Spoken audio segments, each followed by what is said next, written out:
가을이 와도 우리네 곁엔 아직도 한여름의 뜨거운 끝자락과 그 여운이 남아 있습니다. 하지만 우리는 모두 알고 있습니다.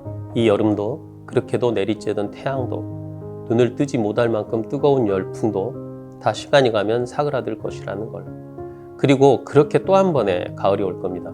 아침과 저녁으로 바람은 서늘해지고 해는 짧아지고 하늘은 푸르고 높아지겠죠. 벼그림자는 길어지고 들녘은 황금색으로 물들며 그렇게 계절은 지나갈 겁니다. 사랑해서 결혼을 했던, 그렇게 될 운명이어서 결혼을 했던 현실은 두 분이 부부라는 것입니다.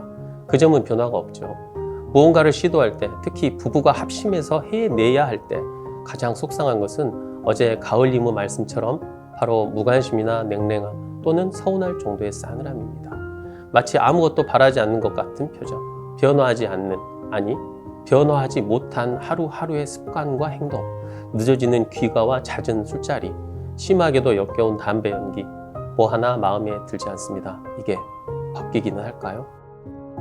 어린 시절의 트라우마 때문인지 아니면 현실이 너무 팍팍해서인지 비뚤어진 심상과 나오는 말의 어투가 하루하루 거슬리고 심장을 관통하고 지나갑니다.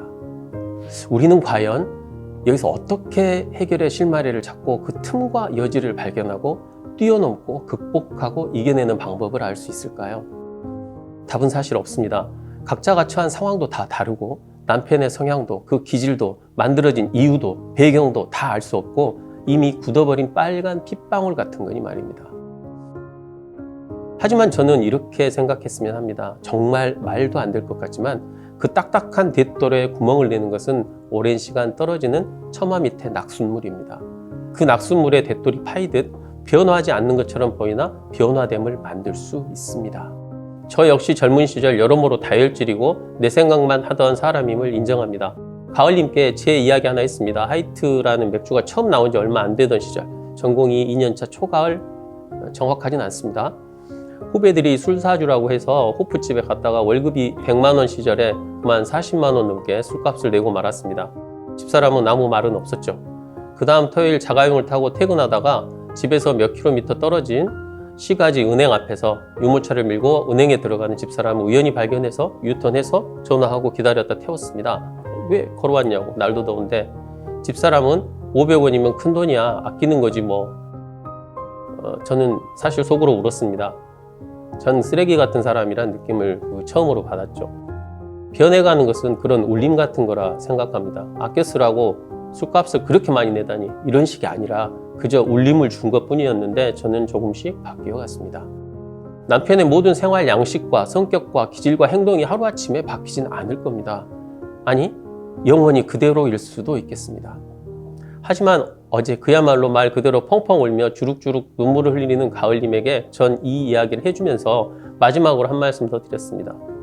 우리가 변화되길, 바뀌길 기다리고 기대하는 것은 우리가 얼마든지 해볼 수 있는 희망적 생각입니다. 그저 될 대로 되라, 다 끝난 거야, 저 사람 저렇게 쭉 살 거야 하는 것보다 속고 또 속더라도 믿어보고 설득하고 행동해 봤으면 합니다. 라고. 사랑하는 사람에게 나의 슬픔을 다 털어놓고 나면 난 속이 시원하고 후련한 카타르시스를 느낄지 몰라도 그 대상이 엄마라면 엄마 가슴에 맷돌 하나 크게 올려놓고 오는 겁니다. 사랑하는 사이에 슬픔을 나누면 반이 되는 것이 아니라 2배가 되는 것이기 때문입니다. 때론 혼자서 감내해야 할 것들이 있습니다. 이 글을 읽은 수많은 이 땅의 난임 여성분들에게 힘내시고 올 추석 어느 밤엔 수많은 반짝이는 가을밤 하늘 별들 중 가장 환하게 빛나는 별 하나 두 손에 와락 안기는 좋은 태몽 하나 꾸시길 진심으로 기원합니다. 내년 추석엔 그 별 하나가 더 빛나는 아가가 되어 두 분 품에 안겨 시댁과 친정을 찾아갈 겁니다.